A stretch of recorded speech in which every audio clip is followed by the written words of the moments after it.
You know when's a great time to talk about Halloween-related stuff? In the middle of July.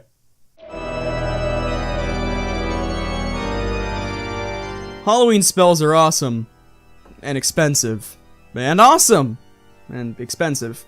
And damaging to TF2's gameplay? Yeah, there's actually a chance that these pricey leftover relics from TF2's messy history might have taken customization too far and actually affected the overall gameplay from just their effects alone. I've ran into some folks who totally exist that have expressed their totally real concerns about the fact that things like footstep burning, voice deepening, pumpkin bombing, and glowing paint spells might actually handicap players who have these spells attached to their respective classes, such as if you have the footstep spell as Spy. Enemy players can track your footsteps and possibly predict any attempts at trick stabs or corner jukes, or maybe some people are just really bad at trick stabs. Oh, and how could we forget about the fact that pumpkin bombs look so different that their explosions don't even match the hitbox? And how could we forget that Voices from Below deepens your character's voice so bad that the voice lines are almost unintelligible? These are totally important problems that we need to discuss! Also, what the hell are Halloween spells anyways?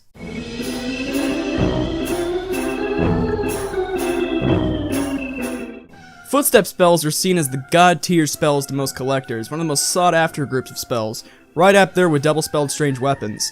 They leave behind a sort of fiery trail to your most recent footsteps that all come in different colors of varying coolness. With footstep colors such as Team Spirit, red and blue, Gangrene, piss yellow, Bruise purple, weird looking pink, Violet violet, dark purple, Corpse gray, green, Rotten orange, actually just fire, and Headless Horseshoes, my favorite Crayola color. Headless Horseshoes is by far the coolest and most expensive footstep spell, but do these small foot flames actually affect the gameplay that much? Honestly, not really. It really only affects the game as much as you'll let it. The footprints go away so quickly that there's no way to really use it to track people's footsteps as if you were Kraven the Hat Hunter.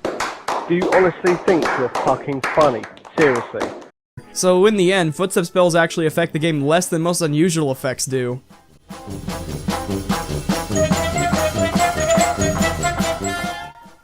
Spelled paints are much more common to find on old cosmetics.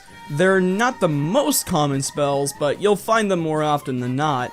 They're all sub-paints that pulse from dark to such bright colors that it puts lime paint to shame, as if it couldn't get any more shameful.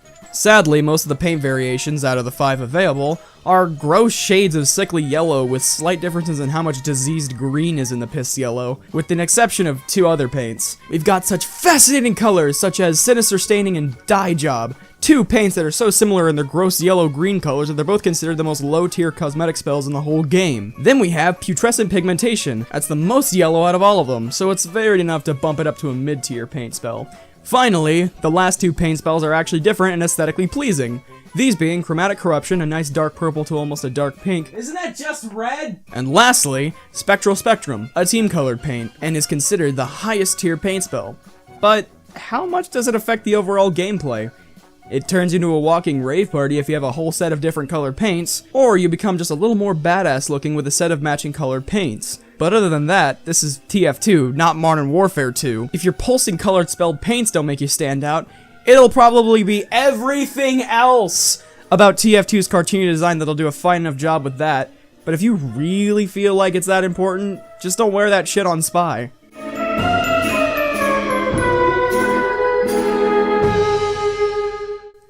Voices from Below, or what I like to call the Deep Throat spell, just call me Deep Throat. Gross. Is by far the most common cosmetic spell in TF2 and possibly the most subtle out of all of them. All it really does is deepen your character's voice, even the pyros. Plus, it even overrides the Pyrovision's voice pitch changes. So while everyone else is sounding like a Nightcore video, you'll still sound like James Earl Jones on acid. But in terms of affecting general gameplay, I will be honest, this spell does not only seem to just deepen the voice, it also slows it down, makes them a little quieter, and carry less power in places that they should echo.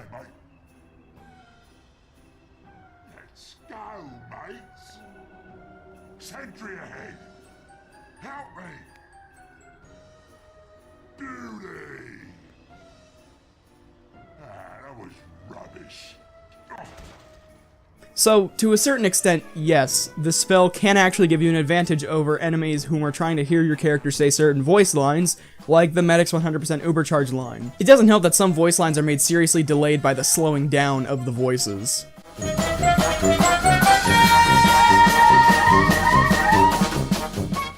Pumpkin Bomb spells are probably the second coolest looking group of spells, only bested by the previously mentioned Footstep spells. And it isn't just because they make the explosions look like the aftermath of an ISIS jack-o'-lantern competition. Allahu Akbar!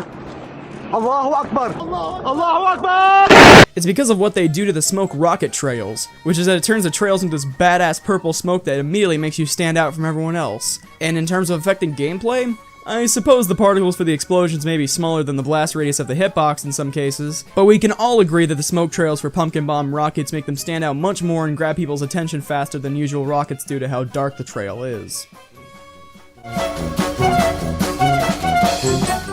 And last, but definitely not least, Halloween Fire, or Spectral Flames, is arguably the most expensive spell for weapons in TF2, and I can see why. It turns your flames green, son! It even completely changes the particles of the Phlogiston to the default green flames, which makes the Flog the most sought after out of all the Spectral Flamethrowers. But, do these haunting arction charges really affect gameplay? Well, that would be a huge no. Unless we were talking about the Flog. Because due to particles in the Flog being completely changed from the spell, at first glance it'll look like you're just using a normal flamethrower, even when you're mumphed. But other than that, Spectral Flame's harm only extends to the burning and WM1 salt it'll cause.